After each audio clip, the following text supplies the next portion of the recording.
Pirms tam aizvadītā sezona Sandim Ozoliņam bija patiesi grandioza, jo viņš atradās tikai viena rokas stiepiena attālumā no prestižās Džeimsa Norrisa trofejas, ko pasniedz līgas labākajam aizsargam. Toreiz šo balvu ar 91,48% balsu saņēma leģendārais Ņujorkas Rangers kapteinis Brians Leetchs. Savukārt Sandis, ieņemot 3. vietu pasaules spēcīgākās līgas aizsargu vērtējumā, aiz sevis atstāja tādus hokeja grandus kā Kris Čēlijos, Skots Stīvens, Niklas Lindstrēms un Reis Burks. Šī skice lieliski parāda, kādā elites kompānijā mūsu aizsargs toreiz atradās. Jau gadu vēlāk, 98. gadā, pie šī titula tiks kanādietis Robs Blakes, bet toreizējā nominantu sarakstā bija atrodams arī lietuviešu aizsargs Darjus Kasparaitis. Jāatzīmē, ka Kaldera, jeb gada labākā debitanta balvas balsojuma sarakstos parādījās Latvijas hokeja vārdsarga Pētera Skudras vārds. Runājot par šo laika posmu,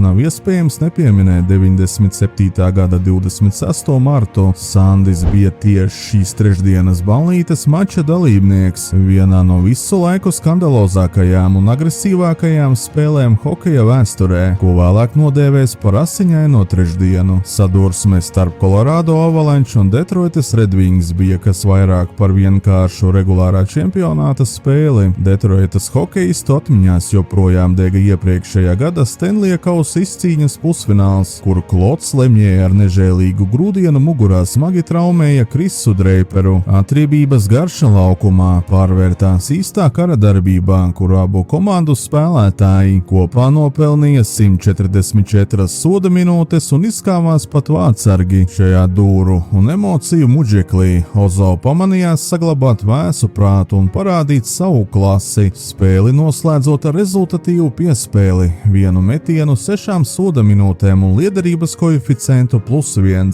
Šim mačam ir vēl kāda īpaša detaļa. Šī bija oficiāla pirmā spēle Nacionālajā hokeja līgā latviešu izcelsmes amerikāņu uzbrucējam Maikam Knublem, kurš Red Wings rindās debitēja, izceļoties ar 2 metieniem pa leģendārā Patrika Roa vārtiem. Kopumā 96. 97. gada regulārajā sezonā Maiks Knuble aizvadīja 9 spēles un guva 1 vārtus, bet izslēgšanas mačos laukumā nedevās. Lai gan Detroita tajā pavasarī virs galvām cēla Stanleya kausu, Maika uzvārds uz tā netika iegravēts, jo viņš nebija nospēlējis pietiekami daudz spēļu. 1998. gada NHL visu zvaigžņu spēle norisinājās 18,422 hokeja līdzjutēju piepildītā arēnā.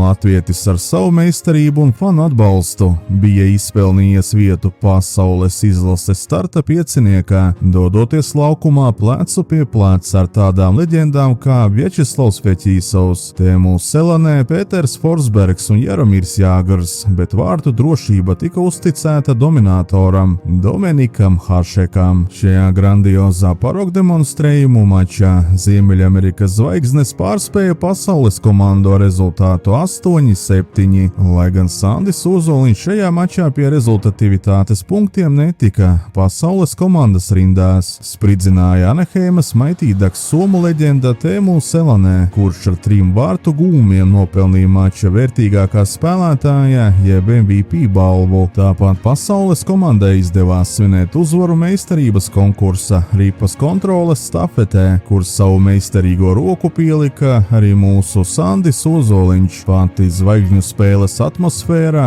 aizkulises bija unikāla un jautra. Sandis vēlāk ar smaidu atcerējās, ka daži spēlētāji pirms iesildīšanās pat pūtuši matu laku, lai TV kameru tūplānos frizūra izskatītos nevainojami, papildinot ar vairāku košļājumu gumiju, pārliecinošu gremošanu un platiem hokeja smaidiem. Pats Ozoliņš nolēma neatpalikt no modes un iziet uz ledus bez aizsargķiveres, taču šis gājiens ātri vien beidzās ar kuriozu mācību, kā atceras pats hokejists. Es arī izdomāju, ka iziešu bez ķiveres. Tieši tajā reizē kāds meta ripu un tā no stikla ar rikošetu trāpīja man pa galvu. Kopš tā laika vairs neesmu gājis iesildīties bez ķiveres. Kas attiecas uz pārējiem prasmju konkursiem, tur viss noritēja pēc labākajām NHL tradīcijām. Par ātrāko slidotāju kļuva Skots Niedermayers. Metienu precizitātē nepārspēns kārtējo reizi palika leģendārais Reis Burks, bet ar visspēcīgāko raidījumu izcēlās Als Makinis. Tikmēr labākā vārtsarga konkursā Dominiks Hašeks demonstrēja savu meistarību, atvairot 16 metienus un ielaižot 3 ripas. Interesanti, ka Latvijas hokejistiem ar šo prestižo pasākumu ir saistīti daži unikāli vēstures ieraksti. Jau pavisam drīz pēc šīs spēles, 99. gadā, Artūrs Irbe kļūs par pirmo vārtsargu NHL vēsturē, kurš visu zvaigžņu mačā izcēlies ar rezultatīvu piespēli. Savukārt, ja meklējam pēdējo spēlētāju, kurš šo paraugu demonstrējumu svētku laikā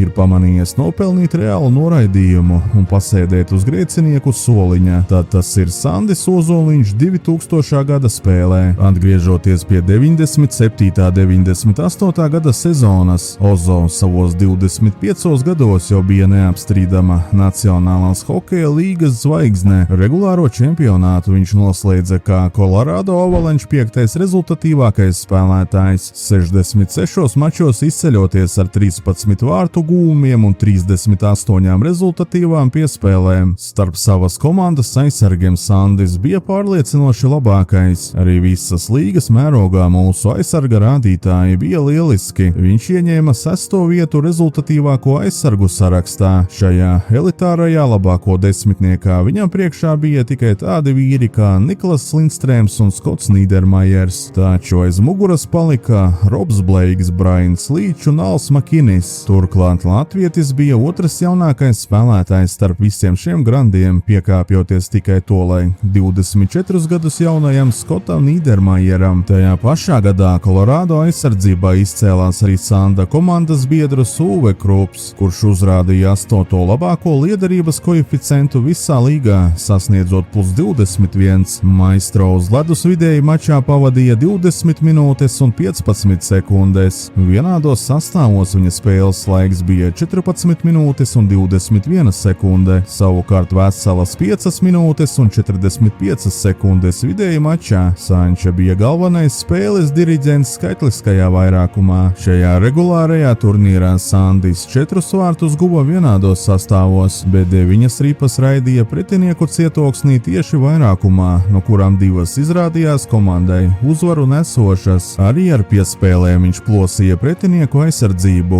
12 reizes tas notika vienādos sastāvos, bet 26 reizes Sandis perfekti asistēja partneriem vairākumā, 4 gadījumos tieši sekmējot komandas panākumu visā spēlē. Ja dziļāk analizējam Sanda Ozoliņa iespēto statistiku, šajā 97. 98. gada sezonā viņa rezultativitāte skaitliskajā vairākumā sasniedza teicamus 68,6% no visiem kopumā gūtajiem punktiem. Sandis pretinieku vārtsargus apšaudīja ar 135 raidījumiem, demonstrējot metienu efektivitāti 9,6%. Salīdzinājumam no visa līgas labāko aizsargu desmitnieka visaktīvāk pa vārtiem šāva Brians Līčs, izpildot 230 metienus. Lai gan regulārais turnīrs bija spilgts, šī pavasara izslēgšanas spēles Colorado vienībai izvērtās īsas un sāpīgas. Avalanche aizvadīja vien 7 spēles, pirmajā kārtā piekāpjoties Edmontonas Oilers. Sandis šajos 7 mačos turpināja spēlēt produktīvi, sakrājot 7 punktus un vidēji laukumā pavadot 21 minūti un 34 sekundes. Katrā no šīm spēlēm viņš izdarīja vidēji gandrīz 3 metienus, kopā savācot 19 raidījumus. Zīmīgi, ka 3 punkti tika nopelnīti vienādos sastāvos, bet 4 reizes 57,1% gadījumu viņš asistēja partneriem vairākumā. Turklāt viena no šīm piespēlēm atnesa komandai uzvaru spēlē. Tā laika mājas spēlēs McNichols sporta arēnā valdīja fantastiska atmosfēra, un vietējā publika dievināja savu komandu, ko apliecina vidējais apmeklējums 16,061 skatītājs katrā mačā. Šī sezona bija vēsturiska vēl kāda iemesla dēļ. Tā kļuva par pēdējo pieturvietu hokeja slavas zāles leģendas Jari Kurī 18 gadus ilgajā NHL karjerā, un tieši Denveras kluba krēklā Somu Grandam izdevās gūt savus karjeras 600. vārtus. Pēc negaidītā un smagā zaudējuma izslēgšanas spēļu startā komandas galvenais treneris Marks Krofords noraidīja kluba piedāvāto 2 gadu līguma pagarinājumu un amatu pameta. Viņa vietā pie stūres vasarā stājās mums visiem labi zināmais Bobs Hartlīs, kurš pirms tam savas prasmes bija slīpējis Amerikas hokeja līgas komandā Hershijas Lāčos. Skatoties uz Sanda NHL karjeru kopumā, viņa spēja pieslēgties uzbrukumiem bija fenomenāla. 3 reizes karjerā viņš vienā spēlē izcēlās ar 4 rezultatīvām piespēlēm,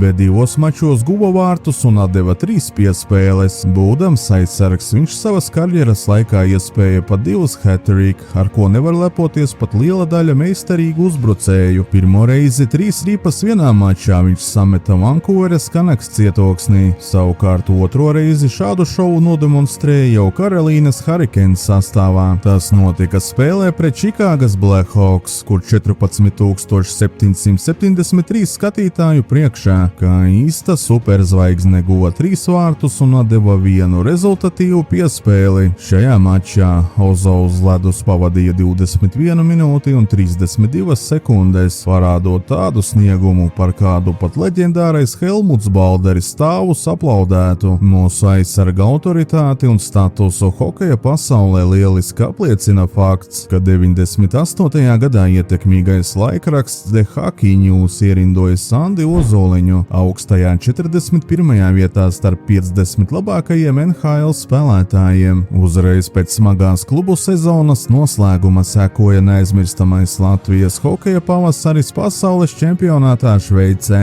Ozoliņš steidza palīgā valsts vienībai, ierodoties tieši uz izšķirošo pēdējo apakšgrupas spēli pret Kazahstānu. Maestro jau savā pašā pirmajā mačā guva debijas vārtus nacionālās izlases rindās. Šajā turnīrā mūsu puiši aizsūtīja uz pārspēlēm par palikšanu elites divīzijā Vāciju un ASV, bet pašu čempionātu Latvija noslēdza 9. vietā.